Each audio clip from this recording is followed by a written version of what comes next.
बुलंद होने वाले हौसले हैं और यही हौसले फिस्ताई ताकतों को रास नहीं आती। सभी का खून शामिल है यहाँ की मिट्टी में, किसी के बाप का हिंदुस्तान थोड़ी है।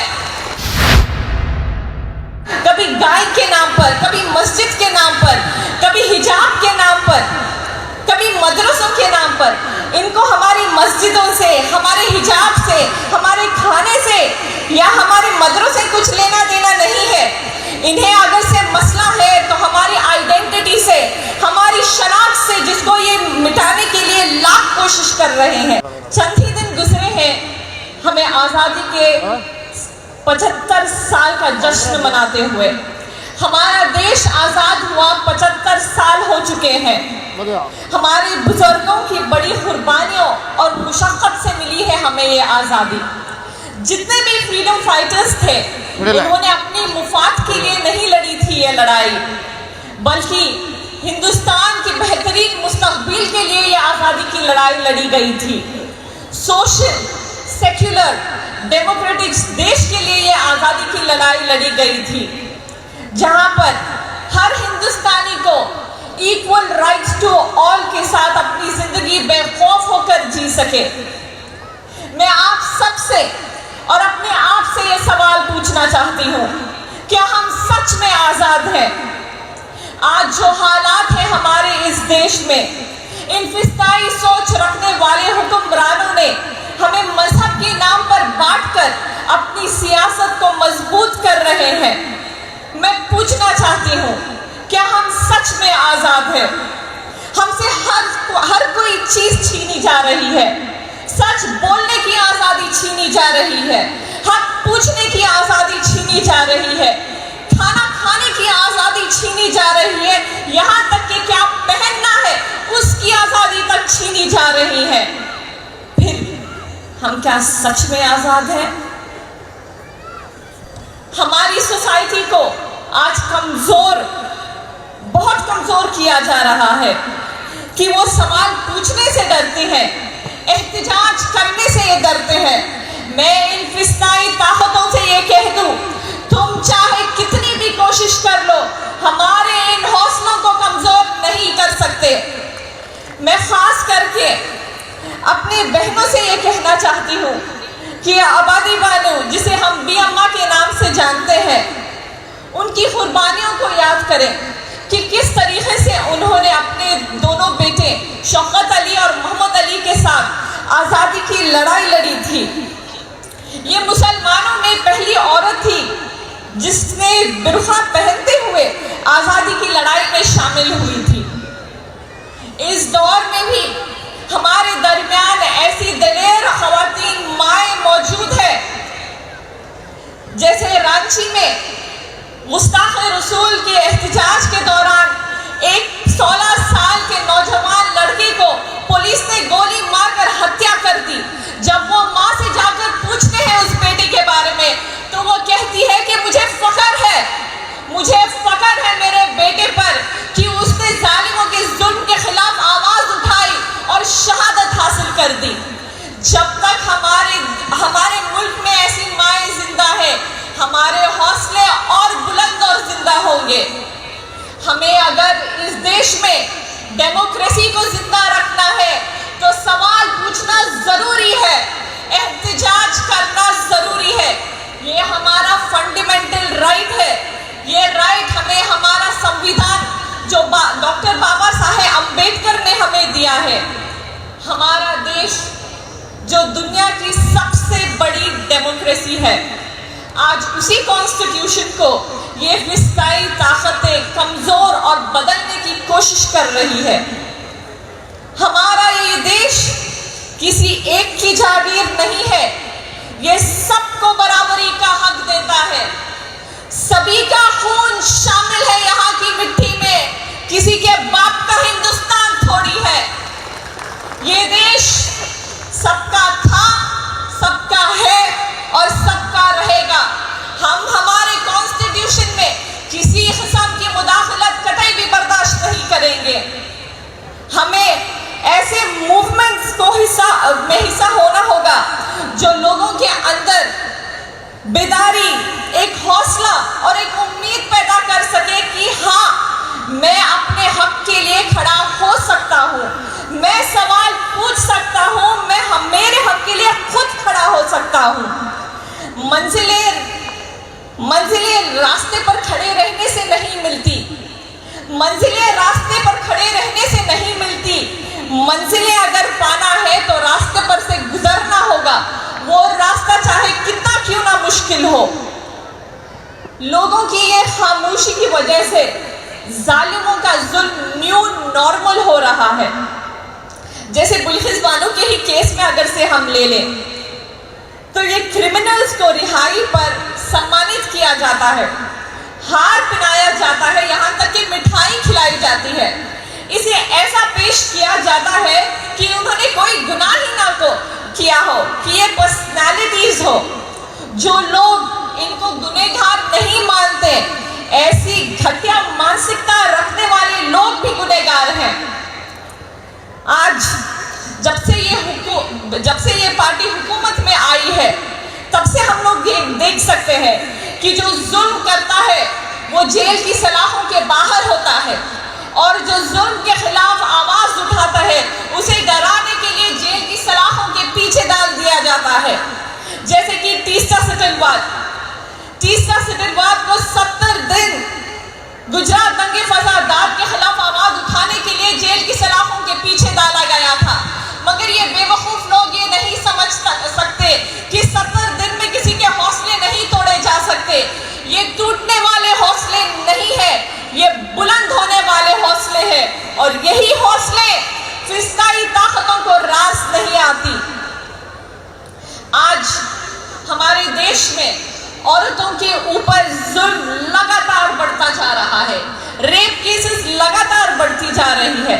लेकिन ये पार्टी ने बहुत जुमलेबाजी करके पावर में आए थे। औरतों के सम्मान में बीजेपी मैदान में ये फिर उनका जुमला गलत हो गया। उन्हें एक्चुअली कहना चाहिए था औरतों के सम्मान में बीजेपी मैदान में नहीं, रेपिस्ट को बचाने में बीजेपी मैदान में, वो चाहे उन्नाव हो, कठुआ हो, हाथरस हो या गुजरात ही क्यों ना हो। ये क्राइम नहीं तो क्या है? 5 महीने प्रेग्नेंट औरत के साथ सामूहिक बलात्कार किया जाता है, फिर उसके हाथों से उसकी 2 साल की बच्ची को छीनकर उसका सर कुचलकर उसे मार दिया जाता है। उसके सामने उसकी बहन और उसकी माँ की इज्जतों को छन्नी किया जाता है और उसे मजबूर किया जाता है देखने पर, और उसके अन्य घर वालों को मार दिया जाता है। ये क्राइम नहीं तो फिर क्या है? और फिर बिल्किस को लहूलुहान हालत में वहीं पे छोड़ दिया जाता है, ये सोचते हुए कि वो मर चुकी है, लेकिन वो जिंदा थी। वो जिंदा थी ये खौफनाक दास्तां बयां करने के लिए, वो जिंदा थी। एक सर्वाइवर से एक फाइटर का एक मुश्किल सफर तय किया उसने। हमारे प्रधानमंत्री जी लगातार मुसलमान बहनों और बेटियों के हक के बारे में बात करते हैं। वो बहुत फिक्रमंद होते हैं और कहते हैं कि मुझे बहुत फिक्र है मेरी मुसलमान बहनों और बेटियों की। आज कहाँ है वो? क्यों खामोश है? जब ये बहन हक की गुहार लगा रही है तो कहाँ है हमारे देश के प्रधानमंत्री? क्यों कुछ नहीं बोलते? कहाँ है वो भाई जब उनकी बहनों को जरूरत है? बेटियां सिर्फ कहने से नहीं बचती, और खास करके जब वो माइनॉरिटीज और मुसलमान की बेटियां हो तो हमारे प्रधानमंत्री जी मौन व्रत धारण कर लेते हो जैसे कि कुछ हुआ ही ना हो। अब हाल ही में उत्तर प्रदेश के लखीमपुर में 2 दलित बच्चियों के साथ इज्जत लूटी गई, फिर उनके साथ गला घोंटकर मारकर झाड़ों पे उनकी लाशों को लटका दिया गया।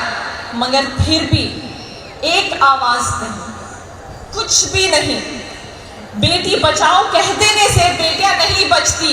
बेटियों को बचाने के लिए उन जालिमों को खिलाफ सख्त से सख्त सजा देनी चाहिए, ना कि उनको रिहा करके, वो चाहे कितनी क्यों ना संस्कारी हो। ऐसे में ऐसी सूरत हाल में मैं सलाम करती हूँ बिल्किस बानो के जज्बे और हौसले को कि इतने जुल्म और इतने साजिशों के बाद भी वो अपने हक के लिए खड़ी रही। अब ये हमारी जिम्मेदारी है, खास करके हम तमाम औरतों की ये जिम्मेदारी है कि और एक बिल्किस हमारे मुल्क में ना हो, और एक बिल्किस के साथ ऐसा जुल्म कभी ना दोबारा रिपीट हो जिससे हमारा मुल्क फिर से शर्मसार हो। हम औरतों को एक अहम किरदार निभाना है। ये किरदार नफरत के ठेकेदारों के खिलाफ, जिनका जिंदगी का मकसद बस यही है कि किस तरीके से माइनॉरिटीज पर जुल्म किया जाए, उनका जीना हराम किया जाए, कभी गाय के नाम पर, कभी मस्जिद के नाम पर, कभी हिजाब के नाम पर, कभी मदरसों के नाम पर। इनको हमारी मस्जिदों से, हमारे हिजाब से, हमारे खाने से या हमारे मदरसों से कुछ लेना देना नहीं है।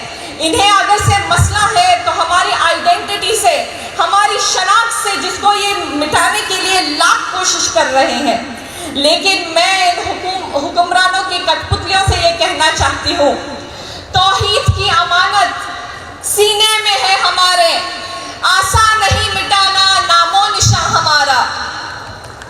अब ये जान लो, ये लगातार ये नैरेटिव फैलाते हैं कि मुसलमान खवातीन जो हैं सप्रेस्ड और ओप्रेस्ड है।